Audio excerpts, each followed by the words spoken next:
Non, simplement, effectivement, pour dire le contexte. C'est-à-dire que c'est très bien que Jean-Marie ait reparlé de la directive du secret des affaires. Parce que la question qui se pose là maintenant, et j'insiste sur ce point parce que c'est vraiment le point essentiel, c'est qu'on voit bien qu'il y a une lutte là dans nos nouvelles démocraties entre d'une part la volonté d'une opacité de plus en plus forte que les grandes entreprises mettent en œuvre, notamment sur la protection de leurs secrets. On a des molécules de plus en plus performantes, on a une concurrence de plus en plus forte, et les consommateurs, et j'allais dire même le corps scientifique indépendant, autonome, n'arrivent plus, les citoyens n'arrivent plus à avoir les informations. Et on ne peut, dans notre société, avoir les informations qu'en interne. On le voit, on l'a vu avec Volkswagen, on le voit sur tout un tas de sujets.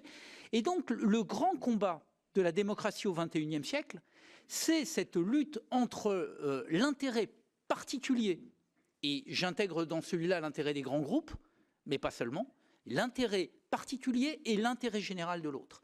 Et les lanceurs d'alerte, effectivement, sont l'un des nouveaux piliers de la démocratie, comme la presse, et ça ne s'oppose pas à la presse évidemment, mais comme la presse a pu l'être dans les décennies et les siècles précédents. C'est-à-dire que ça devient, j'allais dire, la seule clé quasiment de l'information que les journalistes pourront avoir demain quand ils feront du journalisme d'enquête. Donc c'était très important. Et c'est pas pour faire une plaidoirie pro domo, mais je remercie notamment Virginie et Jean-Marie parce qu'ils ont été là dès le départ. Je tiens à rappeler qu'au moment de la directive secret des affaires, moi je me suis opposé à cette directive tant qu'on n'avait pas une directive lanceur d'alerte en compensation. Et c'est vrai de dire que ça a permis de déclencher un petit peu, mais ce qui a permis de déclencher quand même, pour ceux qui l'ont oublié, je le rappelle, c'est que les Verts ont pris l'initiative de faire un projet de directive en amont, et vous savez que nous n'avons pas l'initiative des lois.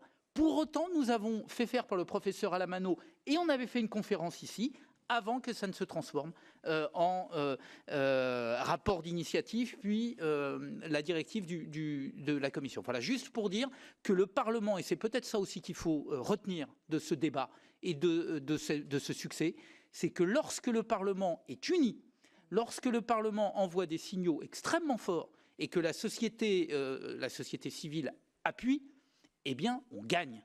Et que nous l'avons vu jusqu'à il y a encore 2 jours, un certain nombre d'États, et non des moindres, étaient en train d'essayer de bloquer cette directive.